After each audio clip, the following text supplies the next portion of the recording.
Olá pessoal, bem-vindos ao canal. Hoje iremos dar continuidade à nossa leitura-audição do livro O Mesmo de Sempre, de Morgan Housel. E hoje a nossa história Não é computável. As forças que movem o mundo não podem ser medidas. Muitas coisas não fazem o menor sentido. Os números não batem, as explicações são cheias de furos. E, no entanto, elas continuam a acontecer. Pessoas tomando decisões estapafúrdias e reagindo de formas bizarras que parecem desafiar o pensamento racional. A maioria das decisões não é tomada com base numa planilha, onde simplesmente contabilizamos valores e uma resposta clara surge ao final. Existe um elemento humano difícil de quantificar e explicar, que pode parecer totalmente desconectado do objetivo original, mas que exerce mais influência do que qualquer outra coisa. A lógica é uma invenção humana que o universo ignora, afirmou o historiador Will Durant. E com frequência mesmo, o que pode ser enlouquecedor se esperamos que o mundo funcione de maneira racional. As tentativas de sintetizar os seres humanos, com suas emoções e hormônios, em uma equação matemática, são causa de muita frustração e surpresa no mundo. Robert McNamara foi contratado por Henry Ford para ajudar a reverter a situação da Ford Motors. Ford estava perdendo dinheiro após a Segunda Guerra Mundial e precisava, em suas palavras, de um garoto prodígio que visse a administração de empresas como uma ciência operacional, movida pela verdade fria das estatísticas. Mais tarde, ao se tornar secretário de Defesa durante a Guerra do Vietnã, McNamara levou essa habilidade a Washington. Ele determinou que tudo fosse quantificado, com gráficos diários, semanais e mensais, para acompanhar o progresso de todas as estatísticas de guerra imagináveis. Mas a estratégia que havia funcionado na Ford tinha uma falha quando aplicada ao Departamento de Defesa. Edward Lansdale, chefe de operações especiais no Pentágono, examinou os números de McNamara e disse que estava faltando alguma coisa. O que? Perguntou McNamara. Os sentimentos do povo vietnamita, respondeu Lansdale. Era impossível reduzir isso a gráficos ou estatísticas. Essa foi uma questão central na condução da Guerra do Vietnã. O abismo entre as estatísticas de batalha comunicadas a Washington e o sentimento dos envolvidos no confronto podia se estender por milhões de quilômetros. O general Westmoreland, comandante das forças americanas, disse ao senador Fritz Rawlings: "Estamos matando essa gente, os Vietcongues, a uma taxa de 10 para 1. Rawlings retrucou: "O povo americano não liga para o 10, está preocupado apenas com o 1. Ho Chi Minh foi ainda mais direto ao ter supostamente afirmado: "Vocês matam 10 dos nossos, e nós matamos um dos seus, mas os primeiros a cansar serão vocês." É difícil contextualizar isso num gráfico. Certas coisas são incomensuravelmente importantes. São impossíveis de quantificar ou elusivas demais para isso, mas podem fazer toda a diferença do mundo, muitas vezes porque, por não serem quantificadas, levam as pessoas a desconsiderar sua relevância ou até mesmo a negar sua existência. Em uma parede na Universidade de Chicago, há uma citação de Lord Kelvin: "Quando não podemos medir, nosso conhecimento é exíguo e insatisfatório." Ele não está errado, mas o perigo é presumir que, se algo não pode ser medido, então não é relevante. Na verdade, é o contrário. Algumas das forças mais importantes do mundo, sobretudo aquelas que dizem respeito à personalidade e à mentalidade das pessoas, são quase impossíveis de medir e prever. Como Jeff Bezos certa vez afirmou: percebi que, quando as anedotas e os dados divergem, são as anedotas que costumam estar certas. Nesse caso, há alguma coisa errada na maneira como estamos fazendo a medição. Adoro e odeio essa afirmação em medidas iguais, pois sei que ela é verdadeira, mas não quero que seja. Podemos constatar a sabedoria contida nela com muita frequência na história.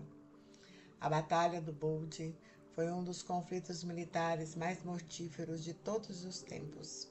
19.000 soldados americanos morreram e outros 70.000 foram feridos ou desapareceram em apenas um mês, enquanto a Alemanha nazista empreendia sua malfadada investida final contra os aliados. Essa sanguinolência se deve, em parte, ao fato de os americanos terem sido surpreendidos. E essa surpresa, por sua vez, pode ser em parte explicada pela mentalidade racional dos generais americanos, para os quais não fazia o menor sentido a Alemanha atacar. Os alemães não tinham soldados suficientes para realizar um contra-ataque bem-sucedido, e os poucos que restavam eram, no mais das vezes, rapazes com menos de 18 anos e sem experiência de combate. Não havia combustível suficiente. A comida era escassa. O terreno da floresta das Ardenas, na Bélgica, não favorecia seu avanço. O clima era atroz. Os aliados sabiam de tudo isso e raciocinaram que, nessas condições, nenhum comandante alemão, em sã consciência, lançaria um contra-ataque. Assim, as fileiras americanas permaneceram razoavelmente enxutas e mal abastecidas. E, de repente, bum! Apesar de tudo, os alemães atacaram. O que os generais americanos não consideraram foi quando Hitler estava louco. Seu comportamento não era racional. Ele vivia em um mundo particular, afastado da realidade e da razão. Quando questionado por seus generais sobre onde obter o combustível necessário para levar o ataque adiante, respondeu que podiam roubar dos americanos. As favas com a realidade.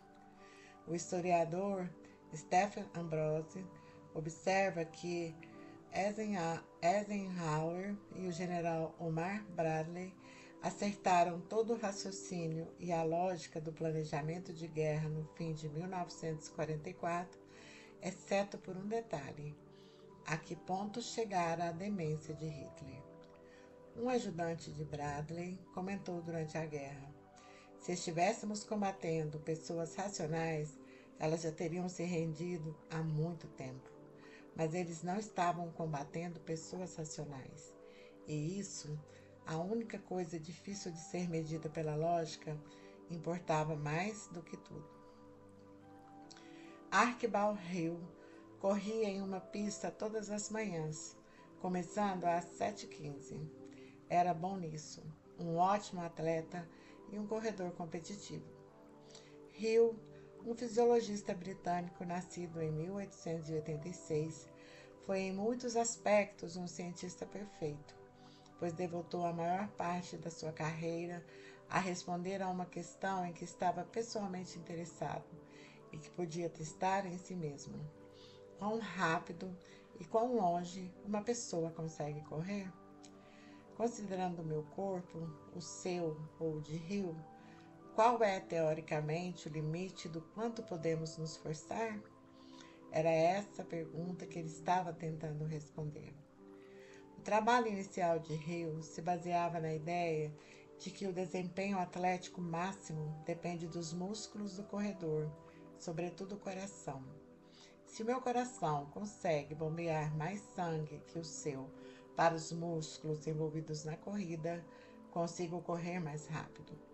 Isso era algo que podia ser medido claramente, e Hill ganhou o Prêmio Nobel de Medicina em 1922 por sua contribuição para o entendimento da mecânica corporal.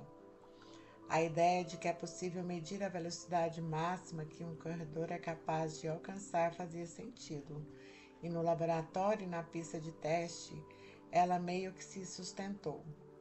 Mas em uma pista de corrida no mundo real, a história é diferente.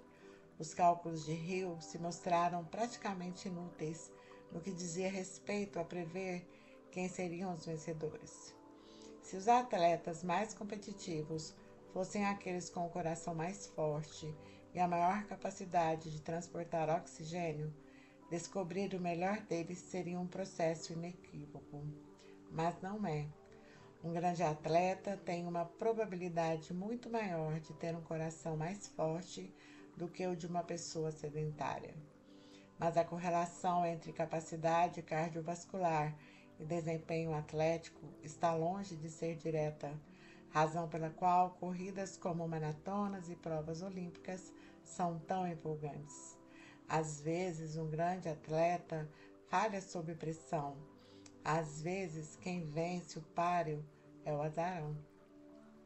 Hill, outrora aferrado à ideia de que o desempenho atlético estava relacionado unicamente à capacidade muscular, ficou perplexo.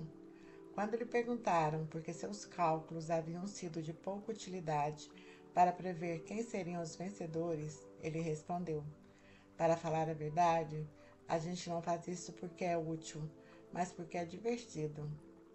Mas, ao final, ele acabou por descobrir o que estava acontecendo e mudou para sempre o modo como os cientistas pensam sobre o desempenho atlético. O desempenho atlético não tem a ver apenas com as coisas de que somos fisicamente capazes, mas também com as coisas de que somos capazes no contexto do que o cérebro está disposto a suportar em função da relação risco-recompensa em determinado momento. A função primordial do cérebro é impedir nossa morte. Assim, como nosso limitador de velocidade de um carro, ele não nos permitirá recorrer a nosso desempenho máximo, o que poderia nos exaurir a ponto de nos tornar vulneráveis, a menos que os riscos envolvidos sejam suficientemente altos. O cérebro nos desliga em um limite físico mais baixo quando o risco do esforço não vale a recompensa. Os limites físicos da corrida numa pista de teste serão diferentes dos limites físicos numa final olímpica, que por sua vez serão diferentes dos limites físicos ao se ser perseguido por um assassino com um machado. Isso ajuda a explicar histórias malucas sobre pessoas levantando carros quando alguém está preso embaixo dele, correndo risco de vida. As capacidades se manifestam em função das circunstâncias. No começo, Hill dizia que nosso corpo é uma máquina cujo gasto de energia pode ser cuidadosamente medido. Mais tarde, à medida que adquiriu uma visão mais nuançada do desempenho humano, ele comentou que o atletismo vai além da mera química. Havia um aspecto comportamental e psicológico muito mais difícil de mensurar. Ninguém sabe como um atleta pode se sair até colocá-lo no calor do momento, com as pressões, os riscos e os incentivos das condições do mundo real, que não podem ser reproduzidos em laboratório. Hill, por uma interessante coincidência, era casado com a irmã de John Maynard Keynes, o economista britânico. Keynes havia revelado em seu trabalho que as economias não são máquinas. Elas têm alma, emoções e sentimentos. Ele as chamou de espíritos animais. Hill descobriu o mesmo, mas em relação a nossos corpos. Ele os chamou de fatores morais. Nossos corpos não são máquinas e não devemos esperar que tenham o desempenho de máquinas. Eles possuem sentimentos, emoções e medos que regulam aquilo de que somos capazes. Tudo isso é muito difícil de medir.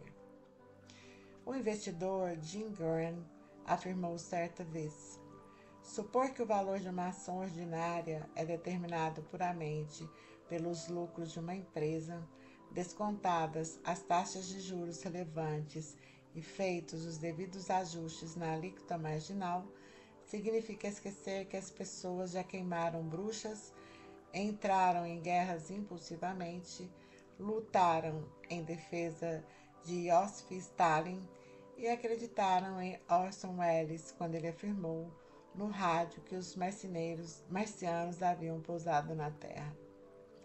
Sempre foi assim, sempre será.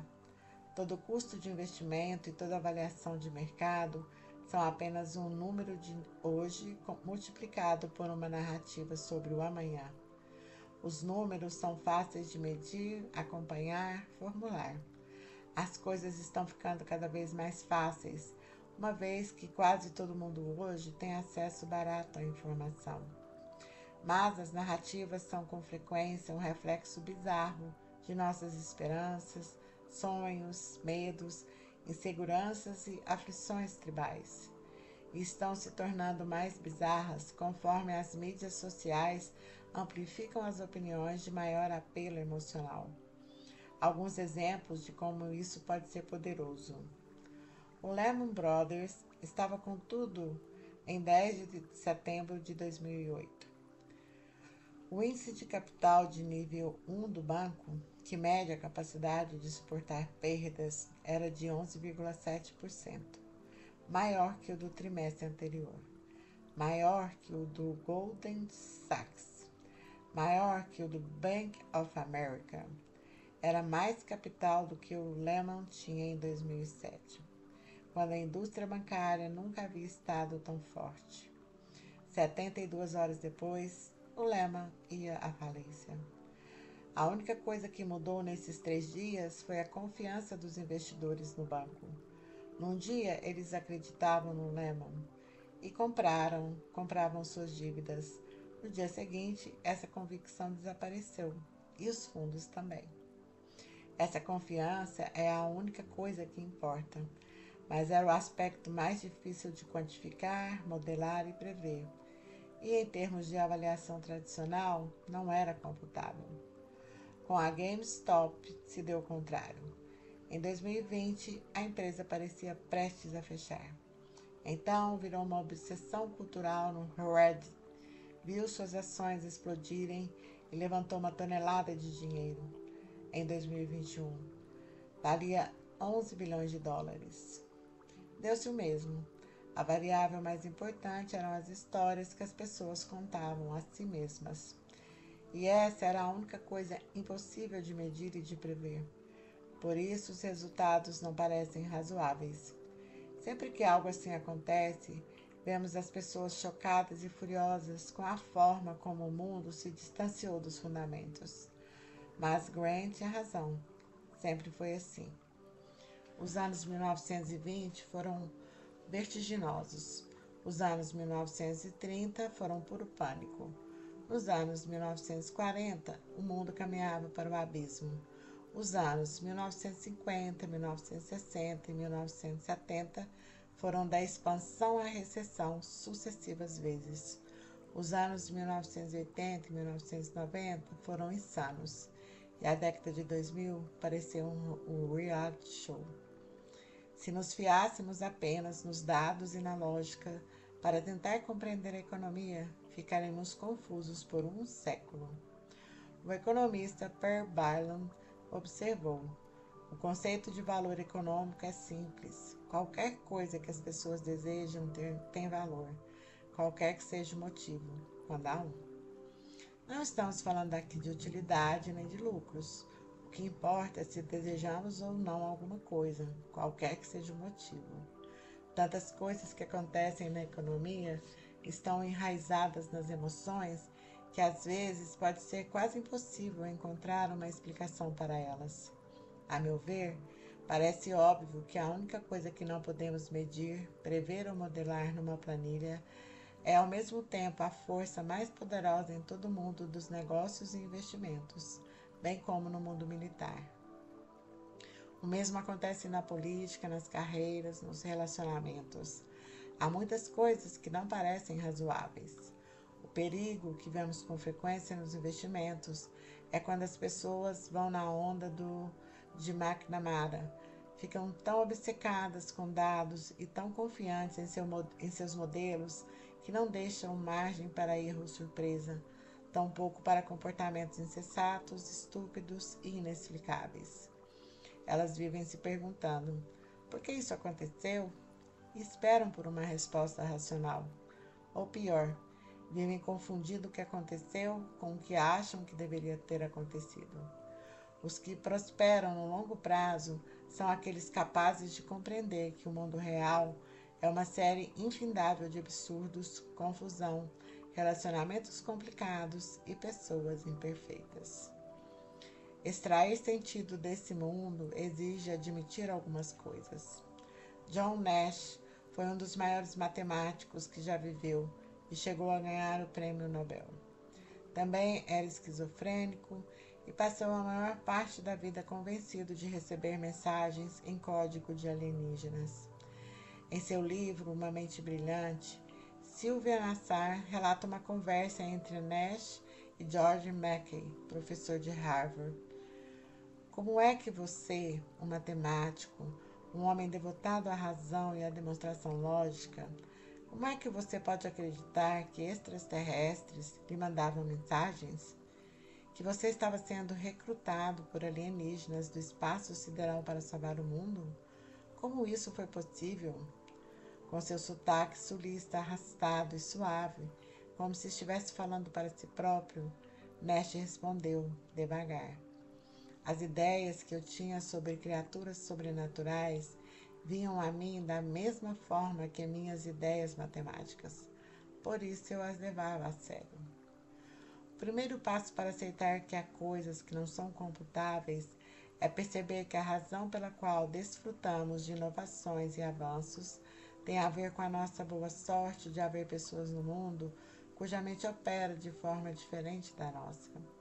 Seria ótimo se o mundo funcionasse de maneira previsível e racional, mas a incerteza constante, os mal-entendidos e a incapacidade de saber o que alguém fará a seguir são a realidade.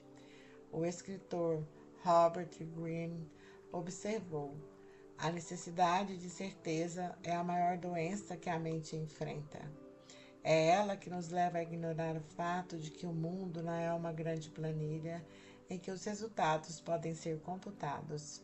Jamais chegaríamos a lugar algum se todos vissem o mundo como um conjunto cristalino de regras racionais a serem seguidas. O passo seguinte é aceitar que o que é racional para uma pessoa pode parecer absurdo para outra. Tudo seria computável se todos tivessem os mesmos horizontes de tempo, objetivos, ambições e tolerância ao risco. Mas não é assim que as coisas são. Entrar em pânico e vender suas ações após elas caírem 5% é uma ideia terrível se você for um investidor de longo prazo e um imperativo de carreira se você for um trader profissional. Não existe um mundo em que cada negócio ou decisão de investimento que vemos os outros fazendo se alinha a nossas esperanças e sonhos de como as coisas deveriam ser. O terceiro passo é compreender o poder dos incentivos. Uma bolha financeira pode parecer irracional, mas as pessoas que trabalham nas indústrias afetadas, corretores de hipoteca em 2004 ou corretores de ações em 1999, lucram tanto com elas que há um poderoso incentivo para manter a música tocando. Eles iludem não apenas seus clientes, como também a si próprios. Por último, vem o poder das narrativas sobre as estatísticas. O preço dos imóveis em relação à renda média encontra-se hoje acima de sua média histórica e tende a regredir à média. Isto é uma estatística. Jim ganhou $500 mil especulando com imóveis e agora pode se aposentar mais cedo. Sua esposa o acha incrível. Isto é uma narrativa. E no momento, bem mais persuasiva. Computar esse tipo de coisa é difícil, mas é assim que o mundo funciona. No próximo capítulo, examinaremos a indefectível capacidade que a vida tem de passar de um absurdo a outro. E assim finalizamos mais essa história, este capítulo, e em breve voltaremos com o próximo. Obrigada por sua audição. Até breve.